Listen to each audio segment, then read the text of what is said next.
Hey guys, I'm Luke Sandoe, and this is my official Olympia series for Redcon 1 on Nick's Strength and Power.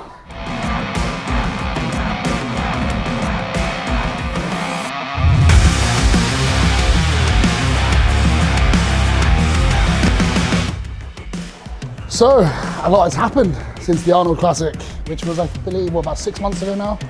I just competed in Tampa last week, got second place to the absolute GOAT. He's not actually a GOAT, which I'm just meaning is the greatest of all time. Well, one of them, Dexter Jackson. And it wasn't as much of a convincing win on his part as a lot of people, as everyone assumed. Meaning, it was a bit more of a battle. I hate using the word battle because it's bodybuilding. We're in our pants, posing, covered in oil. So it's not really a battle. But he didn't destroy me. I think a lot of people felt the decision could have gone either way. I personally do think that Dexter certainly deserved that win. But just having that feedback to say that, you pushed him, you could have beaten him, it could have gone either way. That's hugely reassuring now that we're 5 weeks out from the Mr. Olympia. So I've officially qualified, my contract's been signed and sent off, hotels are booked, everything's booked. I've just got to just zone in for these next 5 weeks and do what needs to be done. But it's been a very productive year so far. I have zero complaints. So one thing I wasn't particularly happy with in terms of Tampa is I was quite flat. And that, I think it was more my fault because I kept saying to Chris, like, I always get people in my ear, like, just get grainy, just fucking get grainy like Dorian, just get as dry as Dorian. Which is, that's like trying to say, get your tan as dark as Ronnie Coleman. It's not happening, is it? He's brown. But I was certainly harder in Tampa than I was at the Arnold. I was just flatter.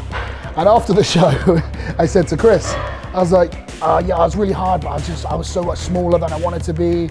And Chris was just like, well, I fucking told you. I think he just wanted to prove a point. So at the night show, I was considerably, well, not considerably better, but I was better in the night show at Tampa than I was in the morning, just because I had an extra couple of meals in me. Some more sodium, some more water. So that's something we know for the Olympia. Good thing about the Olympia is Chris is going to be there from the Monday or the Sunday. So we almost have a whole week with him, which is more time than I had with him in Tampa, more time than I had with him at the Arnold. We're staying in the same hotel. And so Chris can do all his technician magic and all that stuff. So I'm really excited about that. So the goal in terms of what I want to bring to the Olympia, it's the Olympia. It's a big man's show. You have to be huge, you have to be. You're not going to get in that top 5 if you're small. I have enough muscle. I just need to make sure that muscle is as conditioned as it can be and as full as it can be, which is a really difficult balance to strike because if I try and get harder and harder, I lose what my strengths are, which is the thickness and the roundness. So you have to look at people's conditions in an individual basis, because I get a lot of shit for condition because everyone always brings up that I look like Dorian, which I somewhat kind of resemble him a little bit, but because he is the driest man of all time, literally drier than a nun, people compare that to me and they're like, well, Luke's not as dry as Dorian. I don't think anyone ever has been. But I don't remember anyone giving Jay Cutler or Victor Martinez shit for not being super dry, or someone like Dennis Wolf, a lot of these guys. So going back to it, condition is just basically everyone just needs to get rid of all of their body fat and get as dry as their body will allow. Get rid of all their water and all their body fat, and then everyone's condition will look different to each other. So goal is fat-free, dry as I can be, as full as I can be, and show off my strengths, rather than just trying to chase that grainy, hard condition, which I genetically don't really have. It's coming, it's getting better every time I compete, so give me a couple more years and I might be grainy as shit, I don't know. But I do have an idea of what I want to look like at the Olympia, and I do believe, and this is a very bold statement, a lot of you guys watching this might be like, you're out of your fucking mind. I think top 5 is not out of the question. So considering Tampa and my Arnold showings, I can be better than both of them. So a slight combination of both. So the condition at Tampa, but a little bit fuller than the Arnold, I believe I can be in that top 5, because if you look at it in that regard, the only people that have beaten me this year is Dexter very closely, William Bonac, and arguably the heir apparent Brandon Curry. So So there's only 3 people that have beaten me at my best so far. Knowing I can be better than that, it kind of puts me in a position mentally where I think, you know, I could end up in that top 5 or 6, which is quite exciting. So we need to just make the absolute most of these next 5 weeks. I just need to keep plugging away, making sure every day counts 100%. Like this morning, I did a good 40 minutes of posing before my cardio. You know, I'm taking my dog for extra walks just so I'm not lazing around. I'm tanning now because I'm white as shit. I'm just like the dry dog shit you get in the 80s. It's like being out in the sun that goes really white. That's how white I am. The only thing in my control is my training and all the little details. I mean, the food and everything else, that's kind of, I'm just doing what Chris tells me to do. So anything that I have control over, I'm going to maximize it to the best I can. So I'm pretty excited. I mean, I'm doing the Mr. Olympia. Even just saying that out loud, when I saw the list officially on MrOlympia.com, I looked at the list and my name was on it. I actually welled up a little bit. I had a bit of a lump in my throat. I was like, I've worked so hard for this.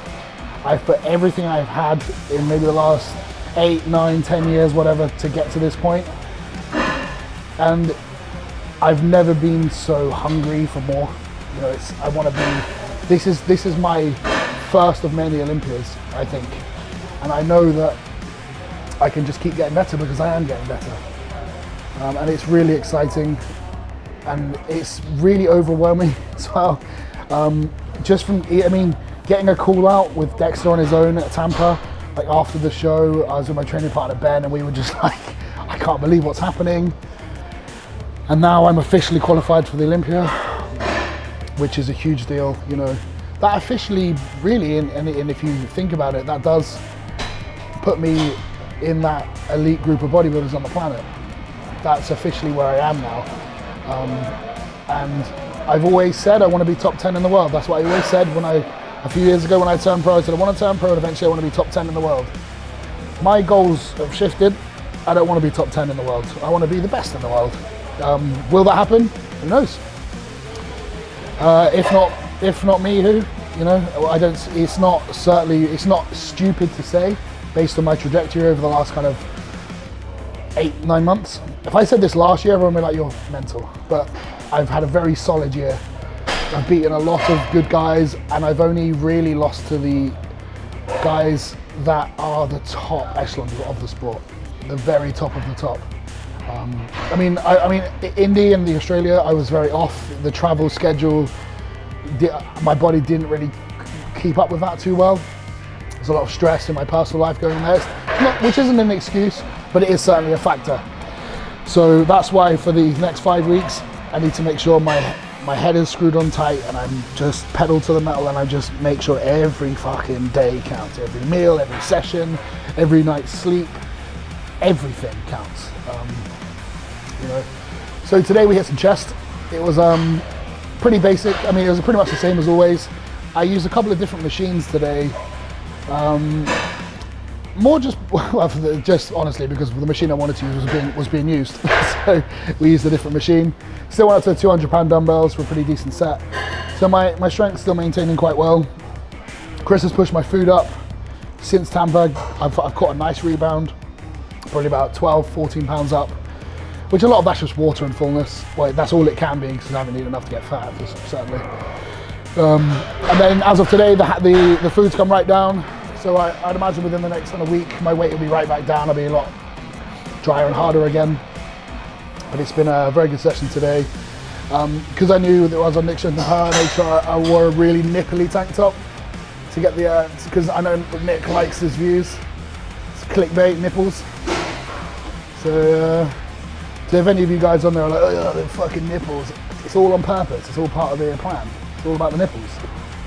So it's also something for the ladies. So, but yeah, it was great fun. Like, and that's the main thing for me is I'm enjoying everything more. Like even for the Arnold prep, if you go back and watch the videos we did for this channel before, I loved it, and even more so now because everything's kind of finally coming into a place where I've always wanted it to be, and I'm not going to waste any any opportunity I have, any chance to take the next step up, I'm gonna go for it with everything I have. Which is like, I mean, my nickname is the Juggernaut, which has kind of started as a joke because my traps look like I've got a big helmet on all the time. But it actually does literally translate, or the meaning behind it is, it means unstoppable force. Now, that's just my mentality. Like, when I set my mind to something, I won't stop. And through my entire career, I've had so many people tell me I can't, and you won't. And guess what? I fucking have, and I fucking will. And this is just the beginning. So again, thanks to all of you for watching. This is only episode 1. I believe we're doing a 5-part series. If you guys want to see anything in particular, within reason, pop it in the comments section. If you want to see more nipples, not a problem. So pop it in the comment section. Again, thank you to Redcon1 and to Nick for allowing me to do this. It's an absolute privilege. So thank you guys for watching. We'll see you next time.